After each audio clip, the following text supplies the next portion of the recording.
हम सब ब्रह्मांड की अनंत ऊर्जा को खुद में समेटी हुई सर्वशक्तिमान आत्मा हैं। हम सब में आत्म तत्व विद्यमान है। हमारे पुरखों ने ध्यान से समदृष्टा बनकर पूरी मानव जाति के कल्याण का बीड़ा उठाया है। आइए आचार्य भगवान डॉक्टर शिव मुनि महाराज साहिब के सानिध्य में हम भी महान आत्म ध्यान अनुष्ठान का हिस्सा बने।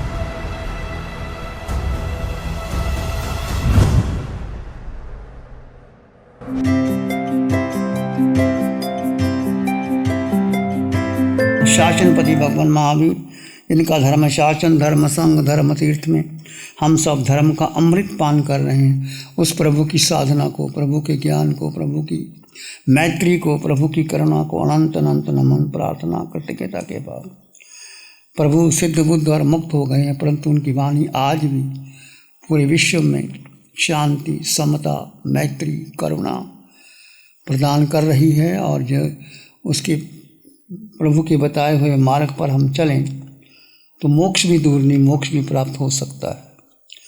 तो भगवान ने फरमाया, उपासक दिशांग सूत्र की चर्चा आपके सामने चली है। वैसे तो भगवान के 1,59,000 श्रावक थे, परंतु उपासक दिशांग में 10 श्रावकों की चर्चा है। वो श्रावक कैसे वो समृद्ध थे, संपन्न थे, उसमें उस नगरी के अंदर उनका नाम था। वो संघ समाज में रहकर सबकी उपकार की भावना थी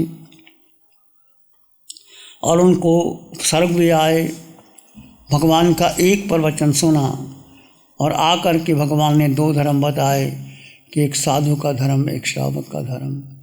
चिंतन किया कि कौन सा धर्म लेना है। ये धर्म साधु, साध्वी, श्रावक, श्राविका, ये महावीर का तीर्थ कब बनता है? जब आप श्रावक के 12 व्रत लेते हैं, साधु 5 महाव्रत लेता है। साधु को देख करके आपके भीतर एक भाव आता है, एक श्रद्धा से आप हाथ जोड़ देते हैं, अपने घर बुलाते हैं और जो भी आप अंतर भावना से उपासना करते हैं।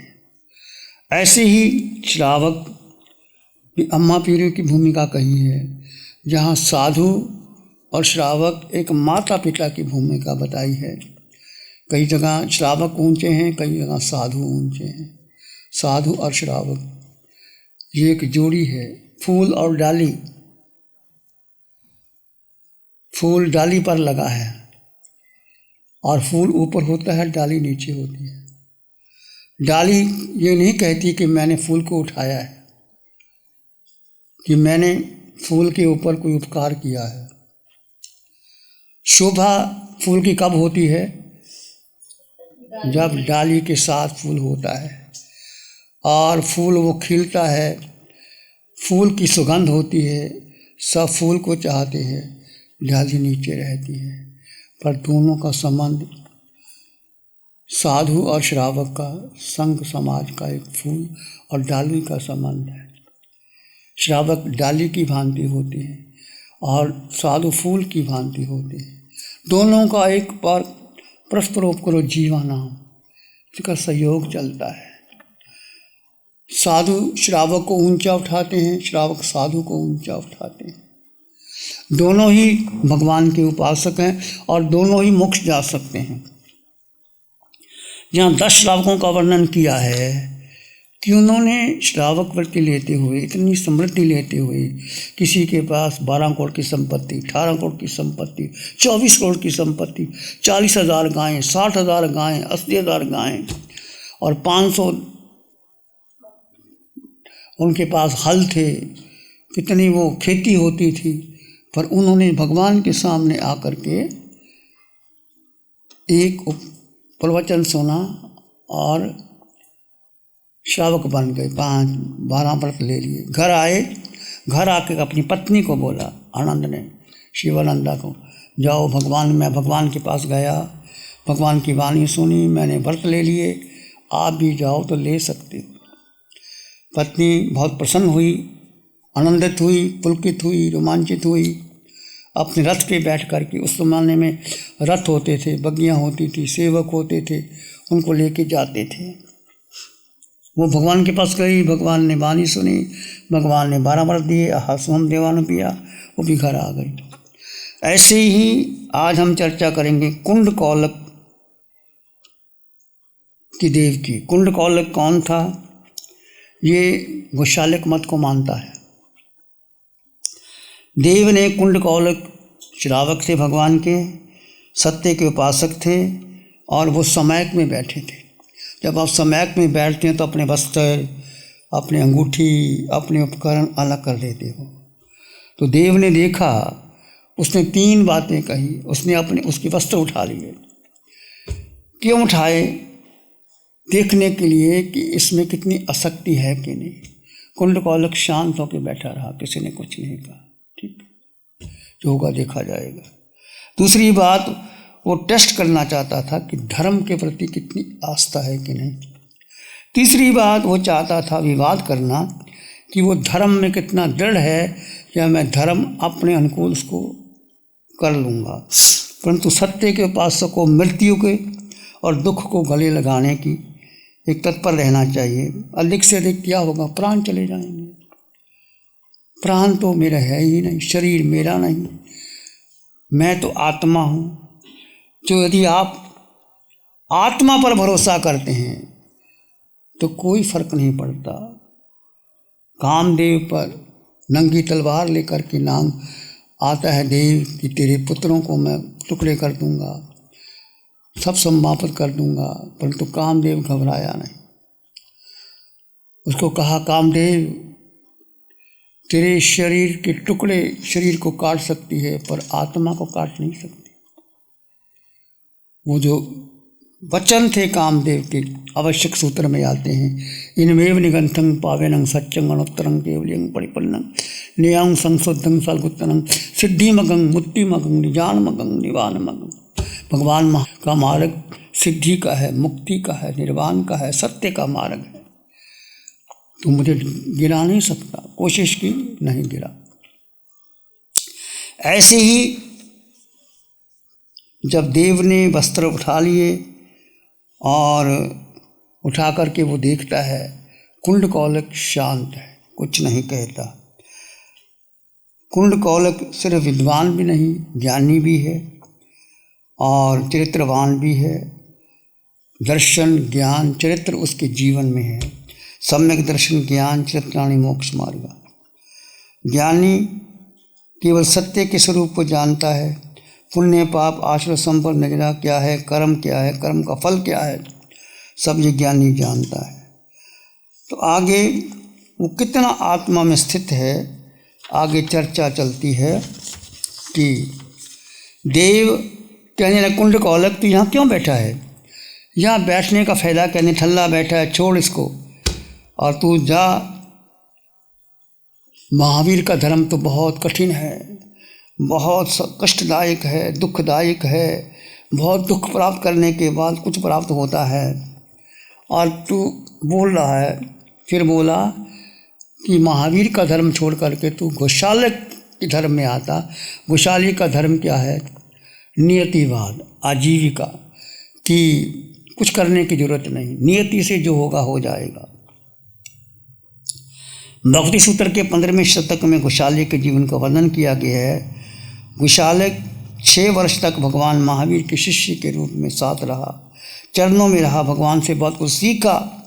किंतु बाद में गोशालक भगवान के विरुद्ध खड़ा हो गया और भगवान को बहुत तंग करने लगा। विद्वान तो बन जाने पर उसकी दुष्टता कम नहीं हुई। वो देव कहता है गोशालक का जो धर्म है वो सीधा साधा धर्म है। कोई पुरुषार्थ करने की जरूरत नहीं, कुछ करने की जरूरत नहीं, बस नियति है, अपने आप हो जाएगा। ये धर्म छोड़ दे। तो गोशालक कौन था? गुडौग जाति का था। शंख नामक उसकी जाति थी। उसके पिता का नाम मंखली पुत्र था और मंखली उसकी स्त्री का नाम था भद्रा। भद्रा गर्भवती हुई और वो मंखली क्या करता था, गली गली बाजार बाजार और घुमा करके वो चित्र पैसे इकट्ठे किया करता था, चित्र दिखा करके। राजगिरी में मंखली एक बार गोबाड़ू नामक ब्राह्मण की गौशाला में चला गया, वहाँ ठहर गया। उस पत्नी भी वहाँ थी। समय पूर्ण हुआ, गोशालक का वहाँ जन्म होता है। गौशाला में जन्म होता, उसका नाम गोशालक रखा जाता है। और आगे जाकर के गोशालक विद्वान तो बन गया, भगवान के साथ पर टिक नहीं पाया। भगवान के चमत्कार को साथ साथ रहता और कहता मुझे शिष्य बना लो। भगवान जानते थे, भगवान ने मौन अंगीकार कर लिया। भगवान ने ना हाँ कही ना नहा की, पर भगवान के साथ चिपकता रहा। और तेजुलेशिया भी सीख ली भगवान से कि क्या विधि होती है। भगवान ने उसकी विधि बता दी और गोशालक तीसने के बाद भगवान पर ही तेजुलेशिया फेंकने लग गया और सिद्ध करने लगा कि मैं तीर्थंकर हूँ, आप तीर्थंकर नहीं हैं। भगवान ने समझाया, नहीं माना। आखिर जब तेजुलेशिया फेंकी, भगवान के पास शीतलेशिया आई और कहा गोशालक को कि 7 दिन के बाद तेरी मौत हो जाएगी, मैं रहूँगा तो नहीं रहेगा। गोशालक को फिर घबराहट होती है।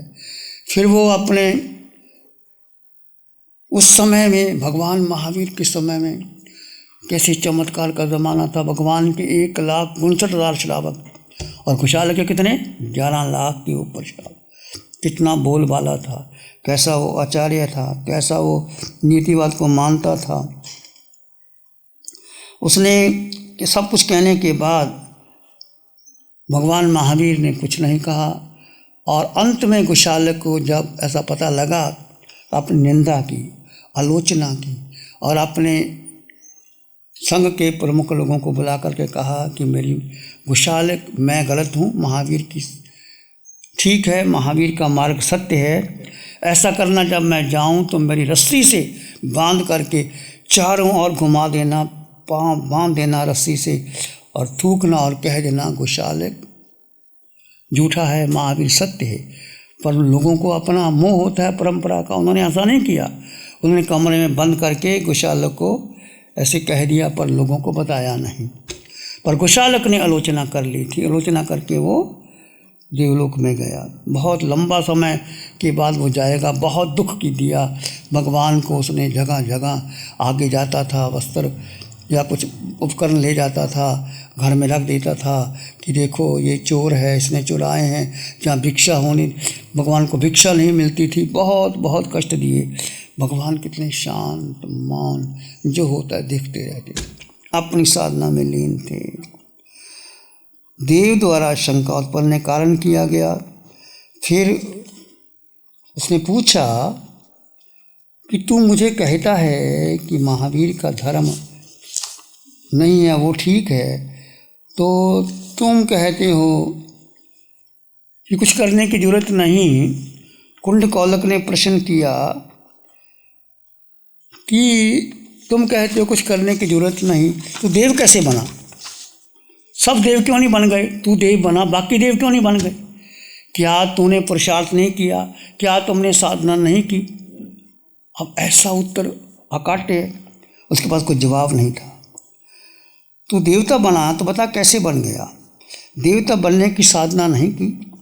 देवता क्यों बनते हैं, कैसे बनते हैं? तो अपने गलत पक्ष क्यों रख रहा है? सभी देव क्यों नहीं बन जाते? सब लोग चाहते हैं, आप चाहते हैं मैं देव बन जाऊं, बन पाते हैं?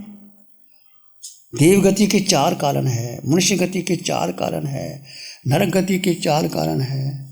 सबके कारण से जाता है व्यक्ति। तो सुराग संयम, संयमा संयम, अकाम नजरा से जाता है। तो ये उत्तर उसके पास नहीं था,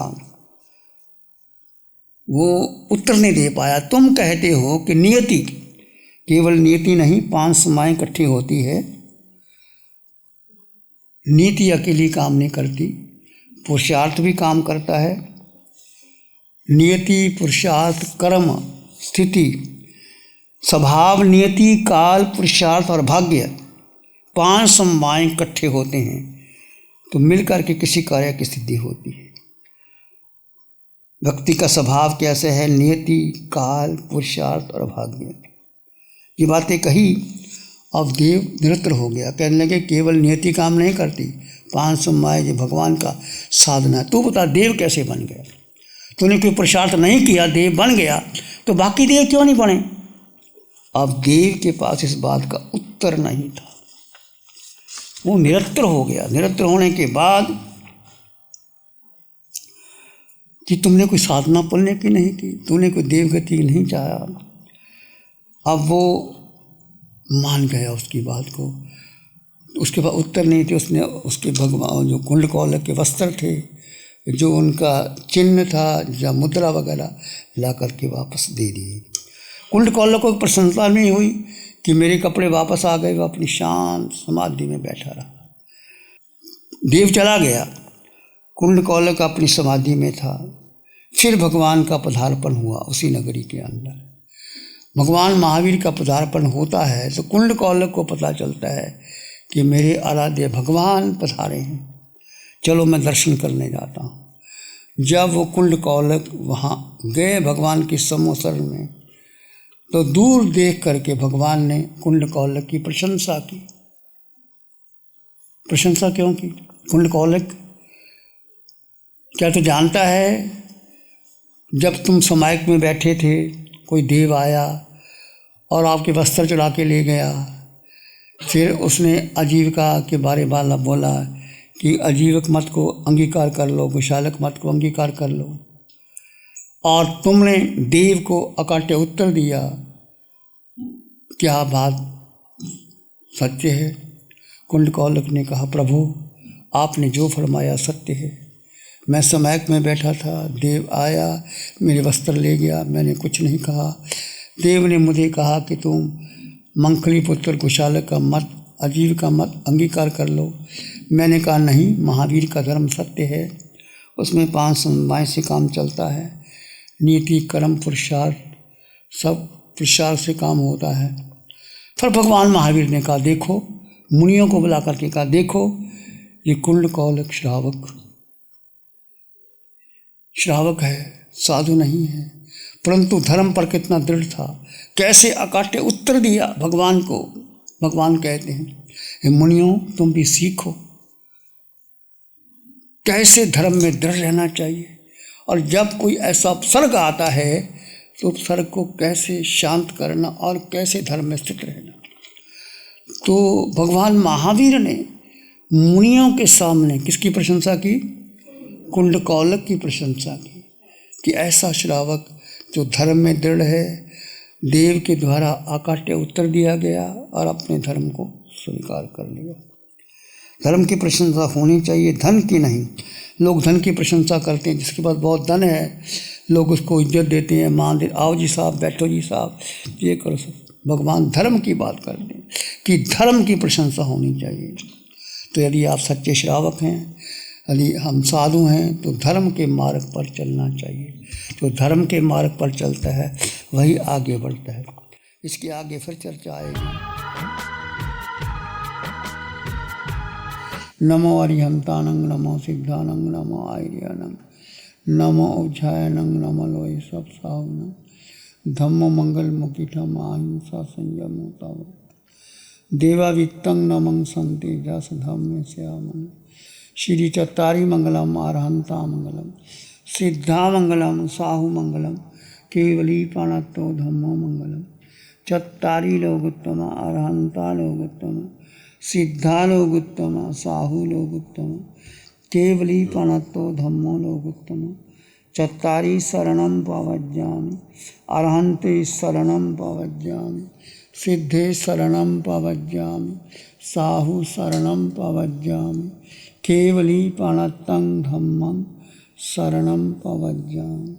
चारे शरण दुख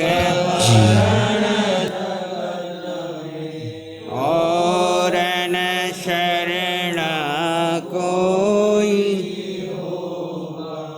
जो भव्य प्राणी